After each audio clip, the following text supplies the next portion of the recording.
All right, hi everyone. We are group 3 and our project's name is called Thanksgiving Dinner.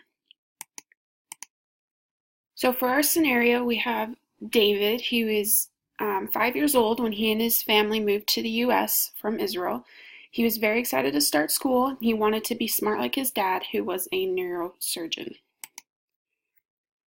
Dave was a very diligent student in his studies. He never missed an assignment. He got the best grades, and his parents were very proud of how hard he studied. One of the classes that he was taking this semester was a Cooking 101 class. The teacher was excited to have a Jewish student in her class who could teach his fellow classmates some interesting recipes. As the month of November was approaching that year, the class got a special assignment. The school was preparing for a Thanksgiving fundraising event. Each class had to prepare a certain part of the dinner. After Dave received the recipe, he got really sad. He had to refuse participating in the project because him and his group were assigned to cook the ham. His teacher was really confused.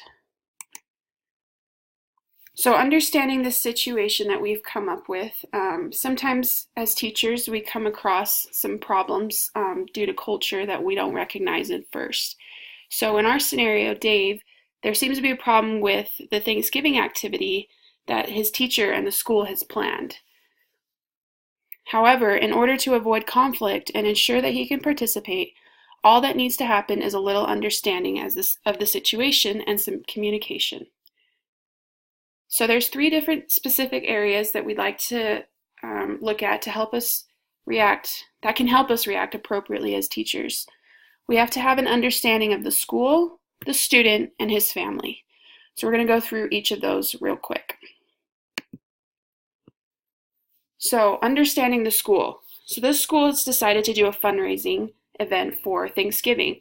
So why do schools have fundraising events? Well, there's lots of different reasons. It could be to raise money, or if they want to buy new supplies for the school, to help charities, or just to feel useful, and sometimes just to let the students have a chance to learn to work together. So in this case, the month of November, is getting close, and so the school decided, since Thanksgiving is a popular holiday, that they would use that Thanksgiving time as a special way to make some money and do a fundraiser. Sometimes when we are planning large events or specific portions of events, it's difficult to remember that you have lots of different cultures that are in large groups. So we have Dave, who is Jewish, but we could also have other students who are also of different cultures that could be unaware of things that they needed to do. The school may be aware of many cultures in its houses. However, they may be unaware of specific rituals followed by each one. This would explain why the teacher is confused. She probably didn't understand exactly what the problem was with cooking ham for David. So our next topic is we need to understand the student. We need to make sure that we understand if the student was involved in the planning process. Were they asked about why they didn't want to participate? Did they feel comfortable explaining to the teacher? So in Dave's situation, he didn't plan the event, but the teacher could have asked him about his choice. In this case, his religion doesn't allow him the consumption of pork, as it is seen unclean.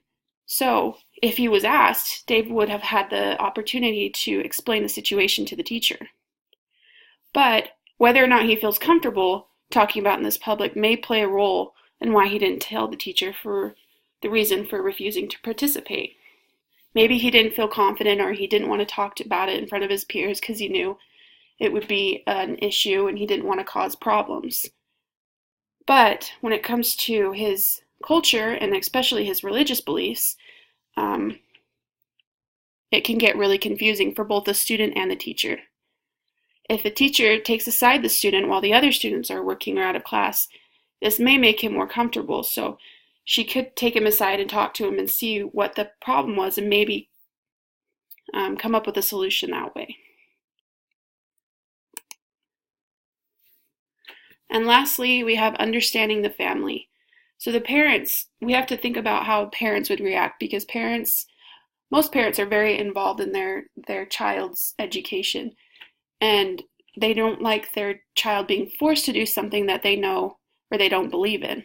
So Dave may not have necessarily have a problem working with the pork as long as he doesn't have to eat it. However, his parents may be more strict, and in order to be obedient to them, he may have to simply just refuse altogether.